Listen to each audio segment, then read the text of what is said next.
Shabbat Shalom. This is a parasha, Yitro, and it's giving the name of a leader that is not part of Israel, but is very important in Israel. He is the father-in-law of Moshe Rabbeinu. We are going to see that here, a very interesting presentation start with Yitro. There is a term in Judaism among the rabbis that they say, no, that Ein Mukdam Umeuchar Be-HaTorah. What it means is there is no earlier or later in the Torah. That means that not necessarily the Torah is written in a chronological way, but it's written more, let me use this Greek word, pedagogical way. Because the Torah, the term Torah means, is instructions, teachings, no laws. And how much I would like to take away from the vocabulary of all of us this idea of the Greek language, nomos, for the Torah. The Torah is no nomos. And this is the problem, because it's no legalistic term. And sadly enough, our ancestors have become more legalistic than acting upon the pedagogical system that the Creator has given us. I have this, my book, it's called Torah Emet. Torah Emet. And the translation is a message of life. No? Because they are really understanding that the Torah, it is not a set of rules and regulations. It's not a set of legalism. It's not a set of being attached to something. It's a set about to giving us the opportunity to practice life. Many times I have repeated to you about Psalms 139. In the portion they say, we are uniquely made. And the Creator respects our uniqueness because He is our Creator. How many times I have told you that there are not two of us alike. Not even the twins, the identical twins are alike. Each one of us has something special, and that very special thing is for good and to give it to others. In this portion, that it is to me the basic essence of the whole scriptures, is giving to us a very important pedagogical instructions to follow. And one something that caught my attention, there are little things that I am getting out from this portion. Do you know that this revelation was given to the people of Israel who had an Arab rab in the midst? What it means this? That Israel received this revelation with a mixed multitude together as one. Here is a very special concept about the universality of this message. But not only that, just before he gives the 10 words for the 10 commandments that are known, he calls Israel as his special people. No, and he says, you are going to be a kingdom of priests, and you are going to be a nation that he's going to separate it for me. You see, I didn't say holy nation. Because I need to start erasing concepts that have become impregnated in our minds. And we are not able to get out of those definitions. And each one of us, we are hooked to those ideas. No, how many times I have been trying to eradicate the term religiosity, and people react against me because each one of us, we have a very set of definition of those ideas. How many times I have told you that religion make you more a slave and doesn't give you freedom. It's a relationship with the Creator what make you free, no religiosity. But people react against that. How many of us, we are very lazy, spiritually speaking? When we want to do what somebody else tells us what is right to do or not to do, we don't want to think for ourselves. And we are constantly blaming others. You know, if the Creator, blessed be His name, didn't do that with Israel, who are we to impose on others? Right. If you read very careful, in chapter 19, verse 8, Moses is going to tell to a message that the Creator has asked, and he's going to come back to the Creator. And basically it's this. The Creator said, go to the people, tell them that this is what I'm going to do. He doesn't say, force them to accept it. They need to make their own decision. And they made a decision, we will do. They didn't know what they will do, but they said that we will do. But it was their decision. The Creator didn't put something behind their back. No a pistol in a hair or nothing. And this is the way that we need to treat each other. We cannot enforce our belief to anybody. And we cannot force anybody to believe the way that we believe.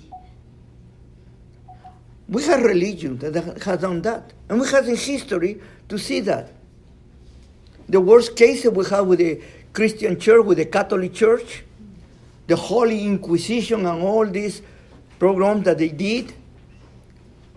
We have Islam, the most belligerent religion, that if you don't believe in the way that they believe, they cut you your neck. And they call it a religion of peace. I don't see where the peace is, but that's it is. It's a religion of submission. And submission to whom? They say to their God. But who is their God? That's the problem.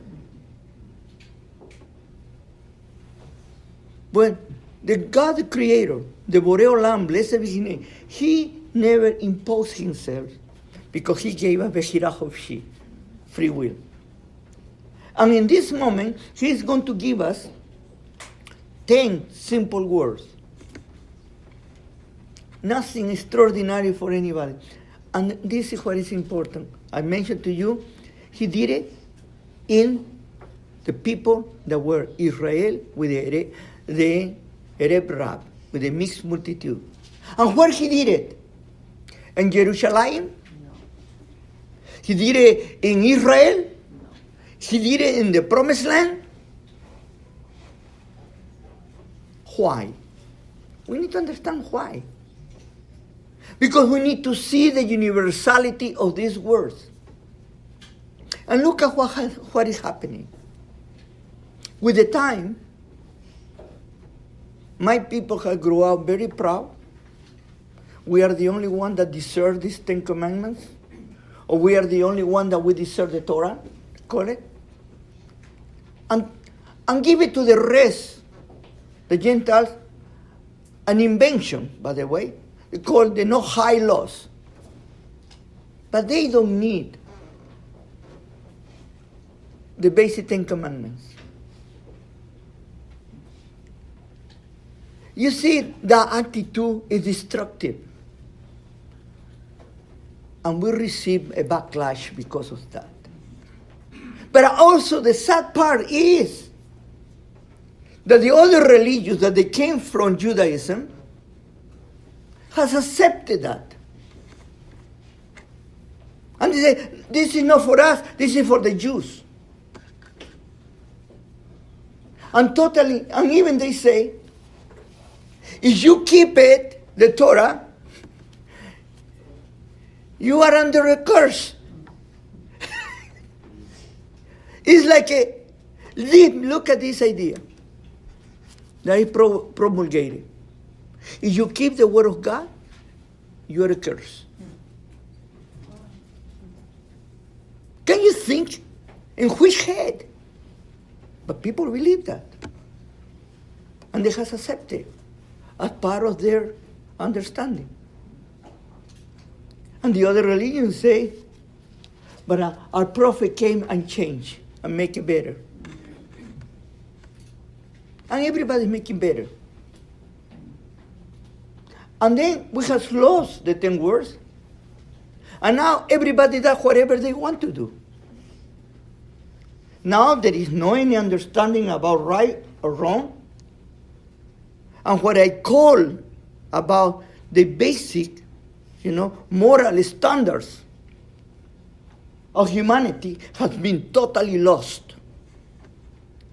Now we are in the stage, we are in the generation I call it the generation permissiveness.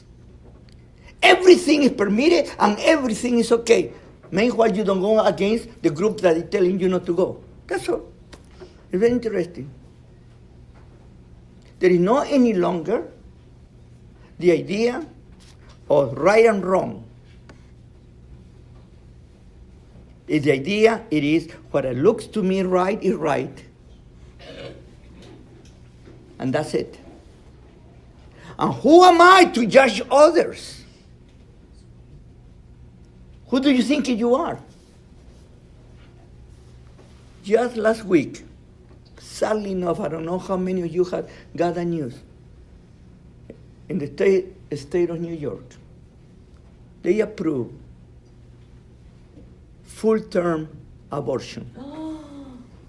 And you know, the saddest part was not that. To me, that was the saddest part. You know what was the saddest part? That was an ovation and jubilation when they approved the law.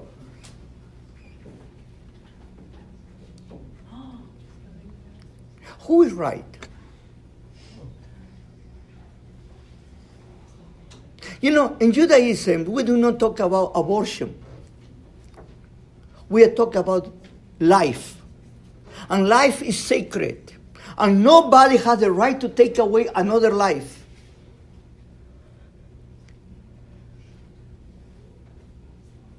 But we are smarter than the Creator.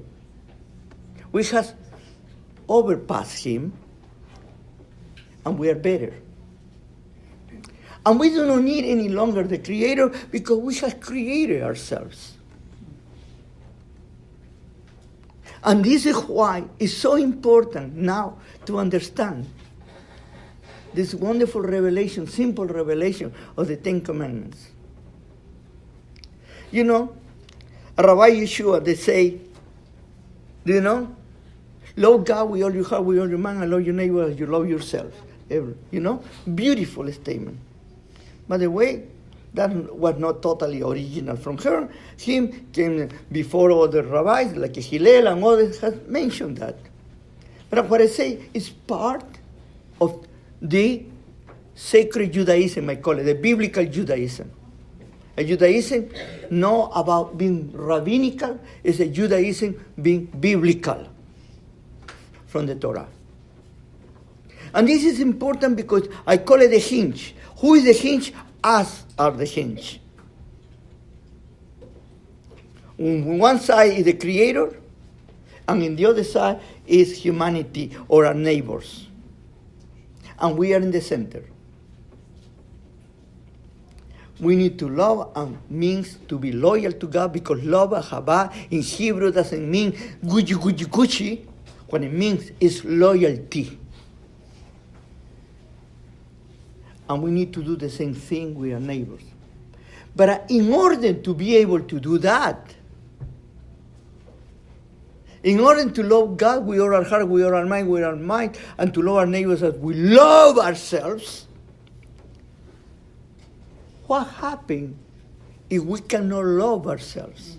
What happens if we cannot be loyal to ourselves? And this is what you're going to see the Ten Commandments there. No, we talk about them. Some of us have memorized them, but sometimes we do not have a concept of what it means. You know why? Because many of us, not only we are literalists, but we're punctiliar.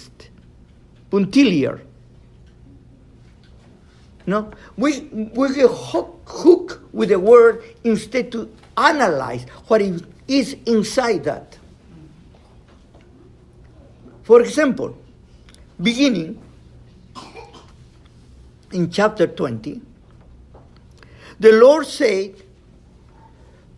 spoke with this word saying, you know, he started in his revelation in Har Sinai, in the mountain of God. I am the Lord, your God, who took you out from the land of Egypt, from the house of slavery. I am God. You know, it's so interesting. You say, Anochi Adonai Eloheicha. I am your God.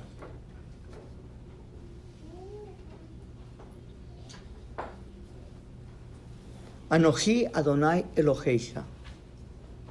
I am the Lord your God, who took you out of the slavery.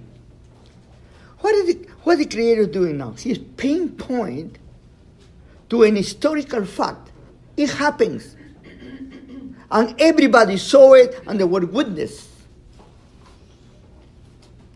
It's not a product of your imagination. It's not a product of your wishful thinking. It's not a product of somebody very smart, as many people say that they were written by very smart people. He's making a stand an historical fact because what he wants to tell the rest of the generations, I am here with you for real.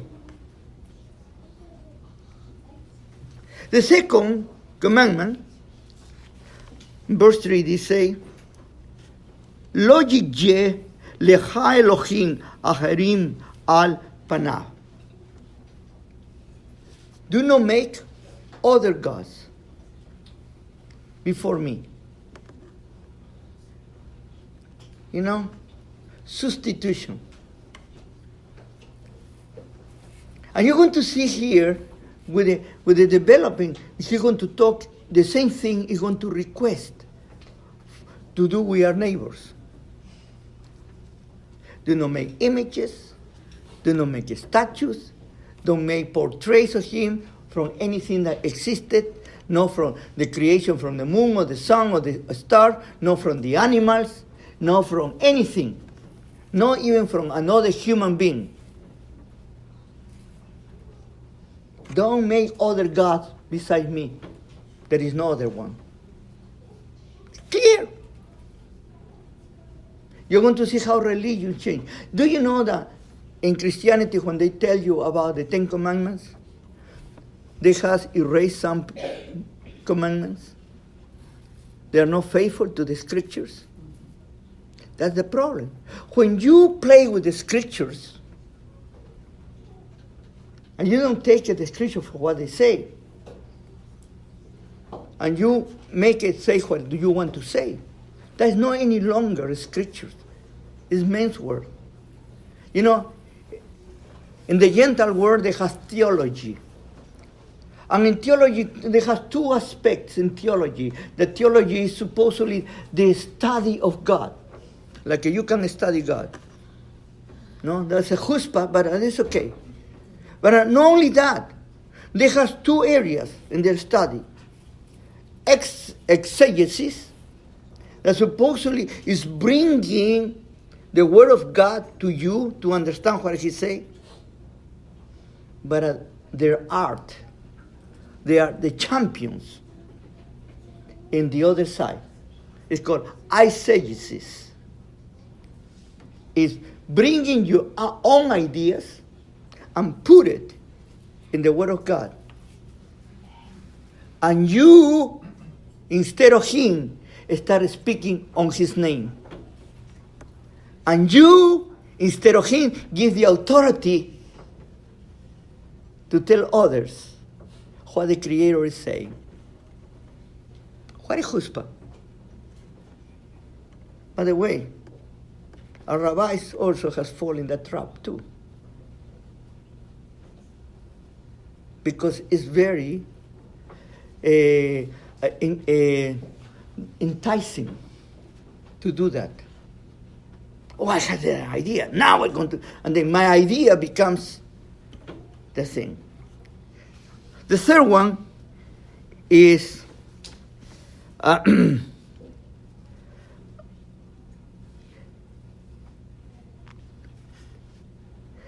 in verse 7, Lo tisa es Shem Adonai Elohecha, לשווה כי לא ינקה אדוני es אשר יישא es שמו לשווה. Do not take my name in vain. This is another thing that has been totally misunderstood. You know, the Creator, in the first one is the God of history. The second one is that He doesn't share His divinity with nothing. That's what He's saying. There is no other God beside Him. And you put another God beside Him, you are missing the point. That's idolatry. The third one, do not use my name in vain, or do not take my name in vain. Doesn't mean that you cannot pronounce His name. Doesn't mean that you cannot pronounce the tetragrammaton Yud-He-Vah-He. That today, you know, with many of that, we do not know exactly what is the pronunciation because that became a no-no. You know, you don't know if it's Jehovah, Yahweh, you know, Jehovah. There are so many ways that you can pronounce it. We don't know exactly. But there is no, there is no sin to mention His name. Do you know, in the scriptures, you had, sometimes you had Yud-He, who also means Jehovah or the Lord. And you can pronounce it Yah, according to the rabbi, but you cannot pronounce Jehovah. Why? Because that's one of the rules. You know, in Pirkei Avot, in the first number one, Pirkei Avot, they tell us how we receive the Torah. The Torah was given to us, was given to Moses, and Moses Naida, to his number, to Yehoshua, from Yehoshua to the judges, and then to the prophets, and so on, no? And then he say, and then we need to make to the Teriag. The Teriag, it is the 613. Supposedly laws that we have in the I say supposedly because even the rabbis are not totally in agreement. They are exactly 613, depending which rabbi you talk. No, these 2 Jews, 3 opinions, that is very good. But the Teriag, you know, is the acrostic that means Teb, or Tav, you know, Resh, Yud, and Gimel, 613.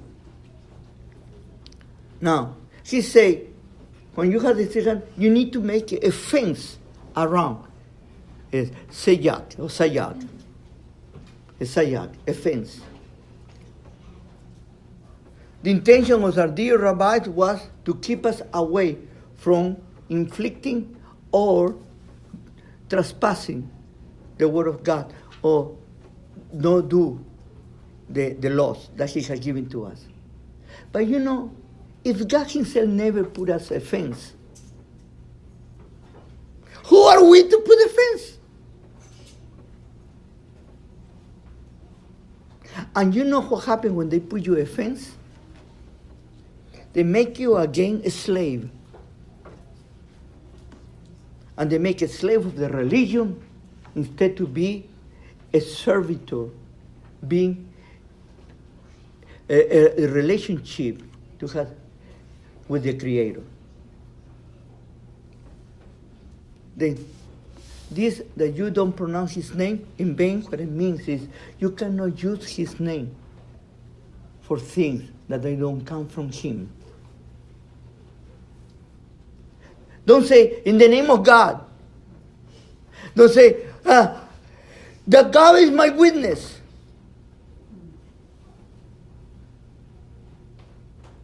Don't put God in the middle of your own business.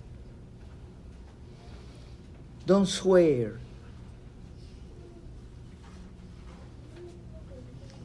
In the scripture they say, like our teacher Yeshua say, that your yes needs to be yes and your no needs to be no, and period. No more than that.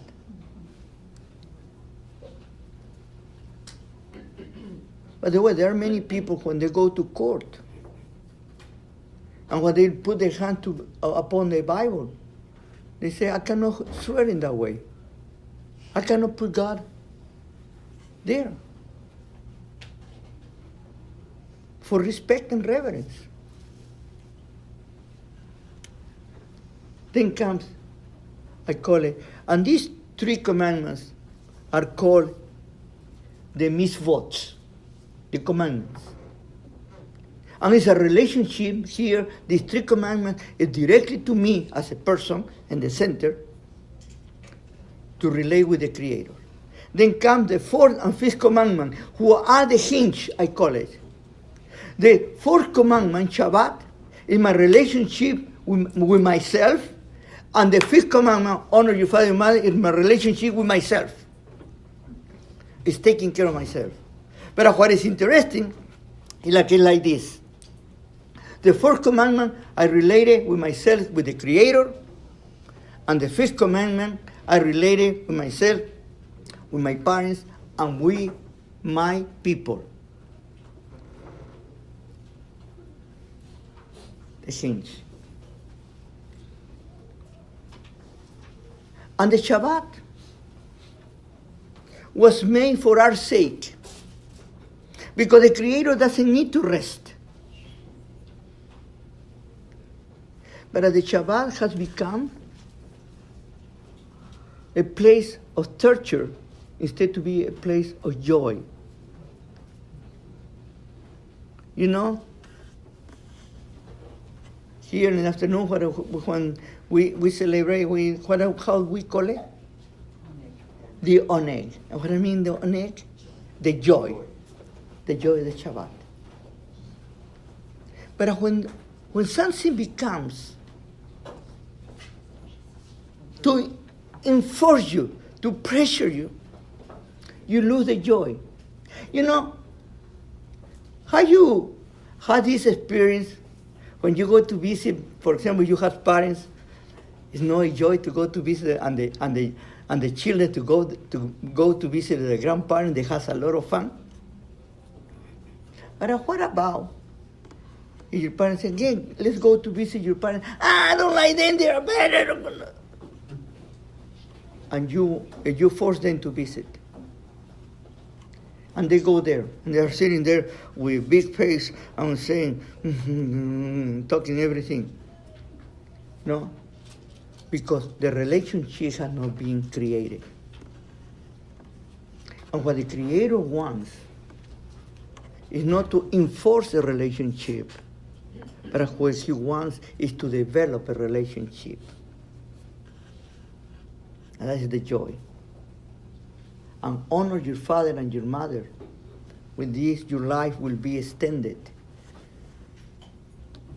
that basically is telling you that if you do not have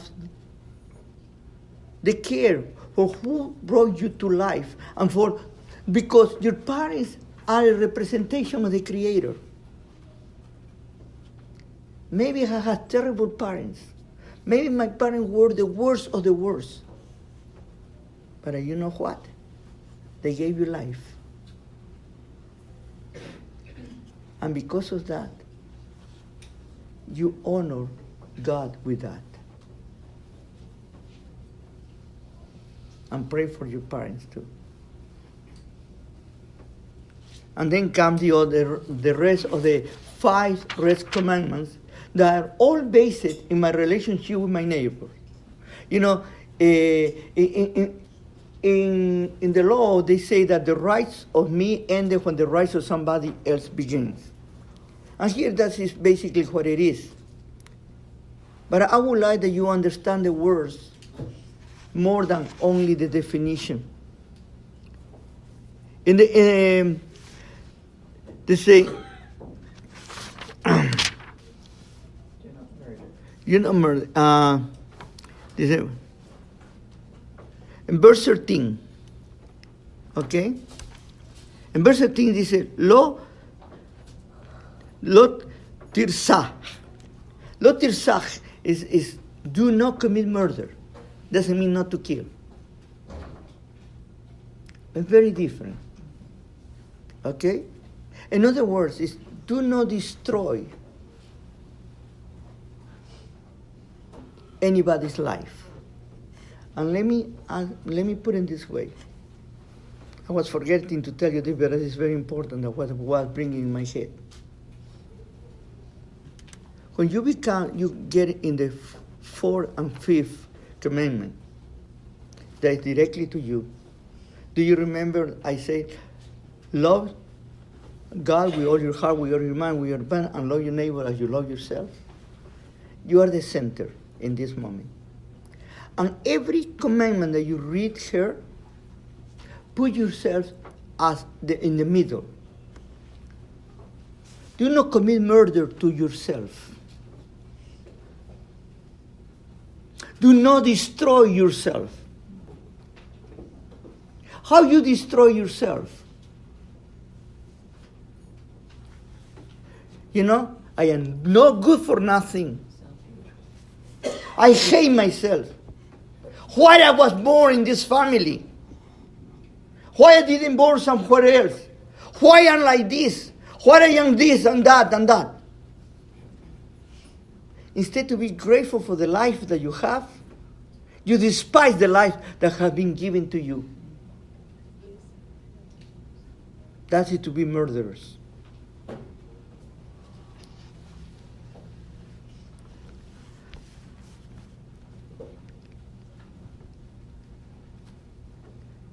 Not enough. It's always translated here in verse 14. But in verse 13, I'm sorry, the same. Do not commit adultery. What do I mean adultery? Everybody immediately is sexual, okay? And immediately it is a relationship with your spouse. Adultery is to exchange something that you call it real for an imitation. How many times has I call it, this is a real imitation, a genuine imitation. We are full of genuine imitations. And let me tell you here, when you come on Shabbat to worship God, and you come only to make presentation, only to show off, but you do not come with a desire to render the homage and to be with the people of the community in a joyful way, and only is a facade, you are committing adultery. Because you are not who you say you are. And how many of us will play that game? Adultery is more than supposedly going with somebody. Adultery is to make yourself something that you are not. And people think it is. You know, how do you call the milk is adultery? What do? You put water, no? Or you take the cream. Let me ask you something. A simple side. You have the regular milk and a milk that has been water. Can you make the difference? They look alike. But they don't taste alike. But they don't taste alike. Baruch, you are very smart. No, because this is important. The taste is being lost. The genuineness is lost. It's an imitation, but it's not the real thing.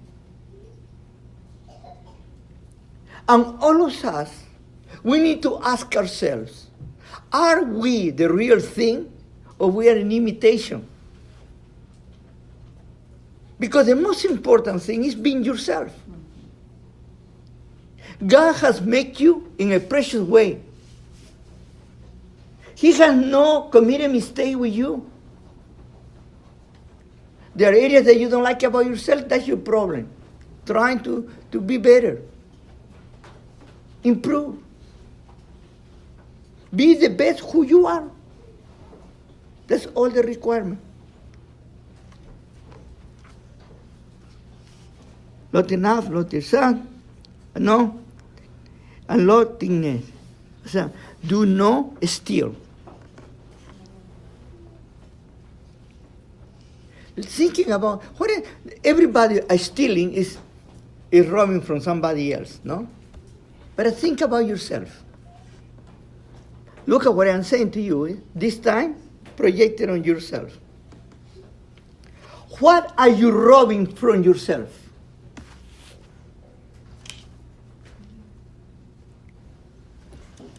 You know, anytime that you say, oh, poor me, I cannot do anything right, you know, I am not good for nothing, you know, the others are better than me, I am not capable.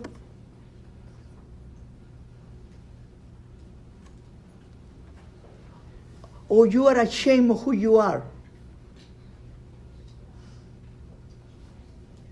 Robbing your own identity, your own value as a person.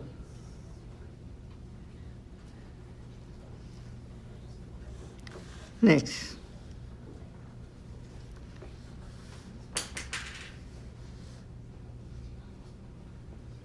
Do not give false testimony of others.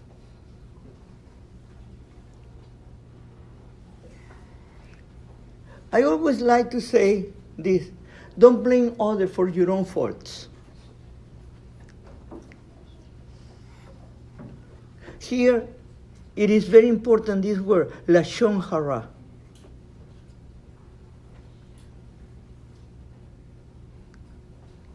It is, do not kill, do not be murderers, do not commit murder. Here, you do not commit murder also. Because when you talk about something against others, you are destroying the others, and that is the image of the Creator too. To try to cover yourself up, what do? You blame others for your situation. How many of us, by the way, I have done a lot of counseling, how many of us we blame our parents for our own situation? I am telling you that maybe your parents didn't do right, maybe your parents were terrible, whatever. But when you became an adult, you learn to be responsible for yourself. And you need to grow up. You cannot live the rest of your life looking back. In Bereshit, in Genesis, there is a portion that is very interesting about Lot's wife. Looking back, looking back, looking back. Instead to look ahead. And finally, do not covet. And this is a very important because I want to close us together. Do not envy others for what they have. Don't try to take what they have, in your case. Totally the contrary. Rejoice that others have. Be glad that others have. And be glad with what you have. And trying to be the best that you can be with what you have. Improve. Help. When you get out of yourself, you will start becoming free of the things that are holding you back. These 10 commandments are way of life, for living, for the rest of our life. What is holding us back? Not to be what we need to be. What parts in our life are that are being an obstacle for our development? Are you a hardhead? Are you a narrow-minded? Are you a judgmental person? Are you holier than thou? Are you that? Or you have learned to see your own situation, to accept who you are, to know and to do the teshuvah, and to try to make it better. And instead of pointing your fingers to others, look at yourself. How can you improve? How can you do better for others? When you are so close to yourself, it's because you are insecure about you. More you learn about yourself, you become more open. And become more open, you become more helpful to others. And you start forgetting about yourself, and you start giving to others. And when you have climbed the ladder, is when you start looking what others need. And that is true Judaism. Take care of the orphan, the widow, and the foreigner. Don't look at yourself.